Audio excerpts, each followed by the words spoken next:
LNJP ആശുപത്രി പുറത്തുവിട്ടത് ആ 28 പേരിൽ 8 പേർ മരിച്ചവരുടെ കണക്കാണ്. ഒരാൾ കൂടിയുണ്ട്. 9 പേരാണ് യഥാർത്ഥത്തിൽ മരിച്ചത്. അതിൽ ഒരാളുടെ മൃതശരീര അവശിഷ്ടങ്ങളാണ് നിലവിൽ എന്തായാലും ലഭിച്ചിട്ടുള്ളത്. മറ്റ് 8 പേരുടെ മൃതശരീരങ്ങൾ കൂടി ലഭിച്ചിരുന്നു. പക്ഷേ അതിൽ ഒരാളെ മാത്രമാണ് തിരിച്ചറിഞ്ഞിട്ടുള്ളത്. ഉത്തർപ്രദേശ് അമ്രോഹ സ്വദേശി ഒരു അശോക് കുമാർ, അദ്ദേഹത്തെ മാത്രമാണ് തിരിച്ചറിയാൻ സാധിച്ചിട്ടുള്ളത്. ബാക്കി 7 മൃതശരീരങ്ങൾക്കും ഒപ്പം അതിനു ചുവടെ അൺനോൺ എന്നുള്ള ഒരു കാര്യം തന്നെയാണ് ഇന്നലെ LNJP പുറത്തുവിട്ടിട്ടുള്ള ആ ലിസ്റ്റിൽ അവർ രേഖപ്പെടുത്തിയിരിക്കുകയും ചെയ്തിരിക്കുന്നത്. 20 പേർക്ക് പരിക്കുണ്ട് എന്നുള്ളൊരു പട്ടിക കൂടി ഇപ്പോൾ പുറത്തുവിട്ടിട്ടുമുണ്ട് അവർ.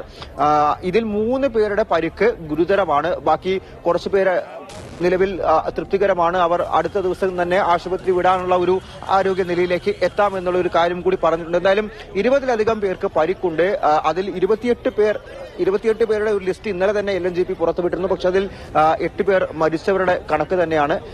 എല്ലാവരെയും ഈ LNJP ആശുപത്രിയിൽ തന്നെയാണ് ഇന്നലെ തന്നെ കൊണ്ടുവന്നത്, പ്രവേശിപ്പിച്ചത്. മറ്റ് ആശുപത്രിയിലേക്കും ആദ്യഘട്ടത്തിൽ കൊണ്ടുപോയിരുന്നു. പക്ഷെ അവിടെ നിന്നും ഈ ബേൺ ഇഞ്ചുറീസ്, പൊള്ളലേറ്റുണ്ടാകുന്ന പരിക്കുകൾ, പ്രശ്നങ്ങൾ, അതെല്ലാം തന്നെ ചികിത്സിക്കുന്നത്, കൃത്യമായി ട്രീറ്റ് ചെയ്യുന്നത് LNJP ആശുപത്രിയാണ്. അവിടെ അതിനുവേണ്ടി പ്രത്യേക വിഭാഗമുണ്ട്. അപ്പോൾ മറ്റ് ആശുപത്രിയിലേക്ക് കൊണ്ടുപോയ ആളുകളെയും പിന്നീട് ആംബുലൻസുകളിൽ LNJP ആശുപത്രിയിൽ തന്നെ കൊണ്ടുവന്നിരുന്നു. രാത്രി 10 മണിവരെയും അവിടേക്ക് ആംബുലൻസുകൾ വന്നിരുന്നു.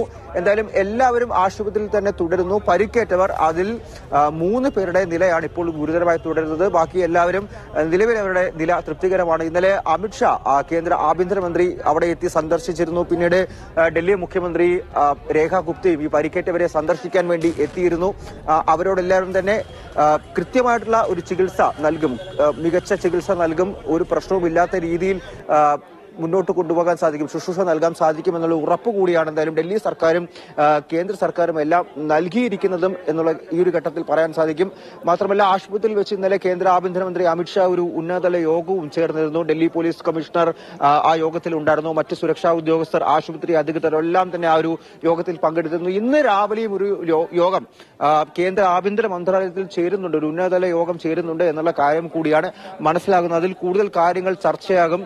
ഈ ആക്രമണത്തിന്റെ കൂടുതൽ സംഭവങ്ങൾ, പശ്ചാത്തലങ്ങൾ, ഭാവി നടപടികൾ, ഏത് രീതിയിലായിരിക്കും ഇനി പരിശോധന, അന്വേഷണം എല്ലാം പോകുന്നത് തുടങ്ങിയിട്ടുള്ള കാര്യങ്ങളെല്ലാം ഇന്നത്തെ യോഗത്തിൽ ചർച്ചയാകും എന്നുള്ള കാര്യം കൂടിയാണ് നിലവിൽ അറിയാൻ സാധിക്കുന്നത്. രാവിലെ 10-11 മണിയോടെയായിരിക്കും ആ യോഗം എന്തായാലും കേന്ദ്ര ആഭ്യന്തര മന്ത്രാലയത്തിൽ ചേരുക എന്നുള്ള വിവരം കൂടി ലഭിക്കുന്നുണ്ട്. എന്തായാലും പരിക്കേറ്റവരെ സംബന്ധിച്ച് ചികിത്സ കൃത്യമായി തന്നെ മുന്നോട്ട് പോയിക്കൊണ്ടിരിക്കുന്നു.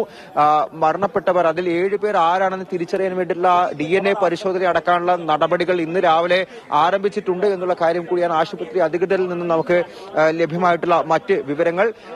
ഏറ്റവും പ്രധാനമായിട്ടും അവിടെ ഇന്നലെ രാത്രി മുതൽ ശ്രദ്ധ നൽകിയത് ഈ പരിക്കേറ്റവരുടെ ശുശ്രൂഷയ്ക്ക് തന്നെയായിരുന്നു. അത് രാത്രി മുഴുവൻ പുരോഗമിച്ചു. അതിനുശേഷമാണ് സ്ഥിതിഗതികൾ കുറച്ചെങ്കിലും ഭേദമായിട്ടാണ്. ആശുപത്രിയിലേക്ക് ഒരുപാട് ആംബുലൻസുകൾ ചേരിപ്പാഞ്ഞെത്തുന്ന ഒരു അവസ്ഥയുണ്ടായിരുന്നു. ആ സ്ഥിതിഗതികൾ കുറച്ചെങ്കിലും ഭേദമായിട്ടാണ് പിന്നീട് DNA പരിശോധന അടക്കമുള്ള നടപടികളിലേക്ക് കടക്കുന്നു എന്നുള്ള കാര്യമൊക്കെ LNJP ആശുപത്രി വ്യക്തമാക്കി. എന്തായാലും ഇന്ന് രാവിലെ മുതൽ DNA പരിശോധനയെല്ലാം നടക്കും, അത് പൂർത്തിയാക്കും. അന്വേഷണവും അതിനോടൊപ്പം തന്നെ നടന്നുകൊണ്ടിരിക്കുന്നു. ദ്രുതഗതിയിലാണ്. ഭീകരാക്രമണമാണെങ്കിൽ തന്നെ അതിന്റെ കാരണം കണ്ടെത്താനും അതിന് കാരണക്കാരായിട്ടുള്ളവരെ കണ്ടെത്താനും വേണ്ടിയിട്ടുള്ള അന്വേഷണം നടന്നുകൊണ്ടിരിക്കുന്നത്.